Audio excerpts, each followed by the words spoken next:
Philippine Culture and Tourism Geography. Lesson 2, Review of Philippine History. Hello everyone and welcome back to another lesson.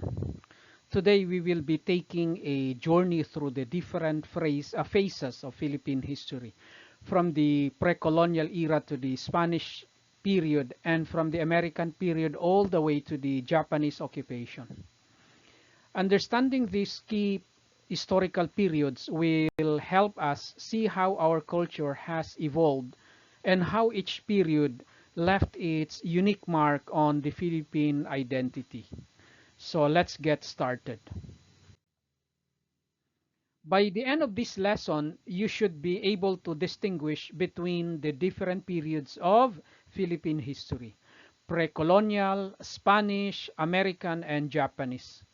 You will also understand how the Spanish arrival influenced Filipino national consciousness, identify the key heroes and heroines of the Spanish era, explain why the Americans came and their role in nation building, and finally understand what happened during the Japanese occupation and its impact on our journey towards independence. Sounds exciting, right? Let's go.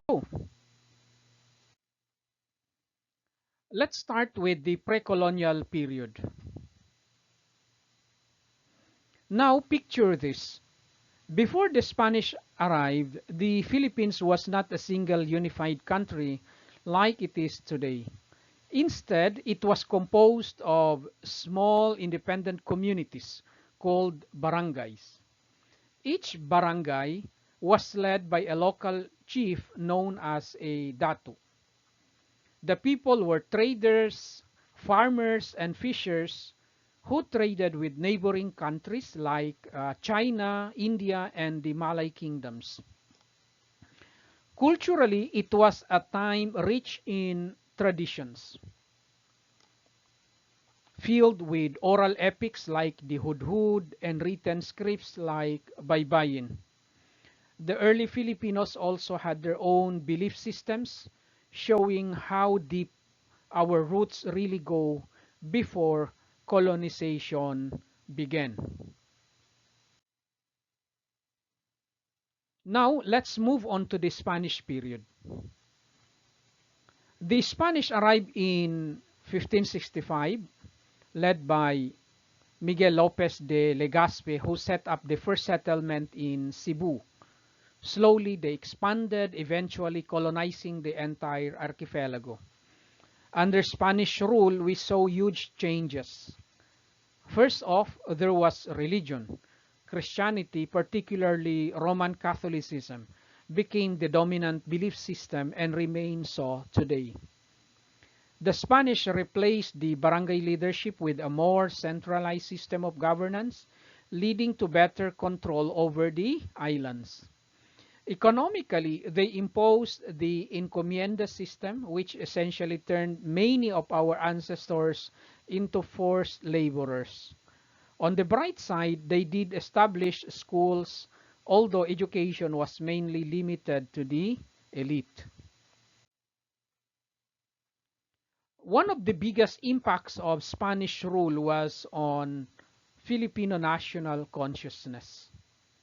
As abuses by the colonial government piled up, the desire for change grew stronger, sparking the beginning of a national identity.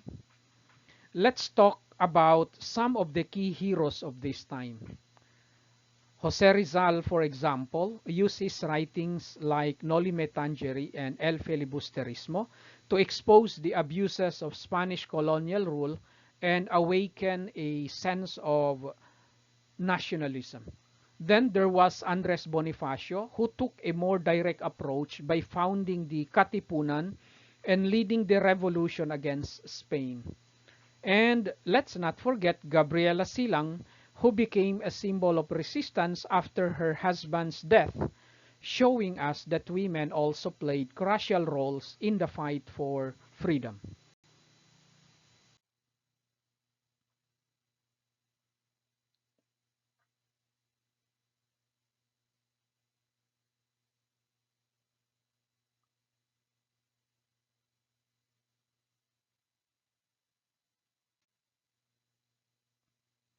After the Spanish-American War in 1898, the Philippines was handed over to the United States as part of the Treaty of Paris.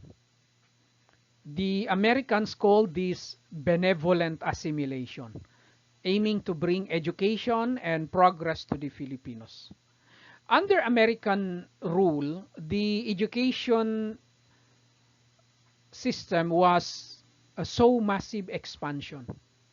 A public school system was established with English as the medium of instruction, which is why many Filipinos speak English today. The Americans also brought a democratic form of the government, allowing Filipinos more involvement in governance as time went on. Infrastructure saw a boost too, with roads, bridges, and public buildings being built to modernize the country. Now, let's consider both the positive and negative sides of American rule. On the positive side, the education system became accessible to many, shaping a new generation of Filipinos who were knowledgeable and skilled.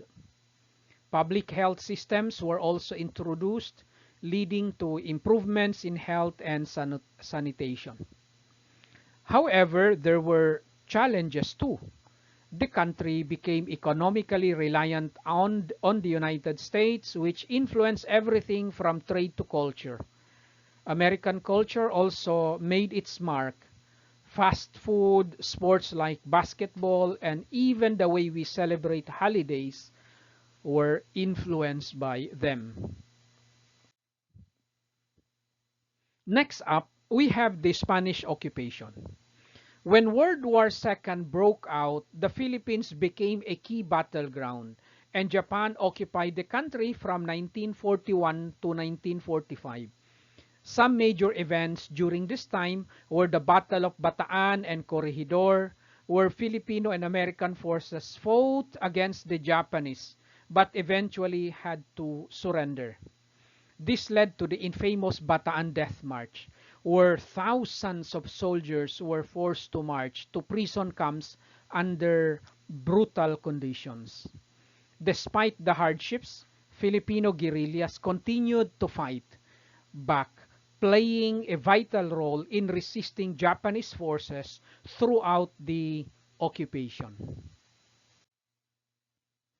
Finally, in 1945, the combined forces of Filipino guerrillas and American troops liberated the Philippines. However, this period left its scars. Cities, including Manila, were heavily damaged, and the economy was devastated. But out of this destruction came hope. Just a year later, on July 4, 1946, the Philippines finally gained its independence from the United States. This was a pivotal moment, marking the beginning of a new chapter for the country. To wrap up, we have seen how the Philippines evolved through different historical periods. The pre-colonial era was one of independence and cultural richness. Then came Spanish colonization, which introduced Christianity and centralized governance, but also sparked Filipino nationalism. The American period brought modernization and education, but created economic dependency. Finally, the Japanese occupation was a time of hardship, but ultimately led to our independence. Each of these periods has left a lasting impact on who we are today as Filipinos. Now it's time to reflect. One, how did the Spanish arrival contribute to the development of Filipino nationalism? Two, what were the main contributions of American rule to Filipino society? Number three, How did the Japanese occupation shape the Philippines' path to independence? Take a moment to think about these questions, and I am excited to hear your thoughts.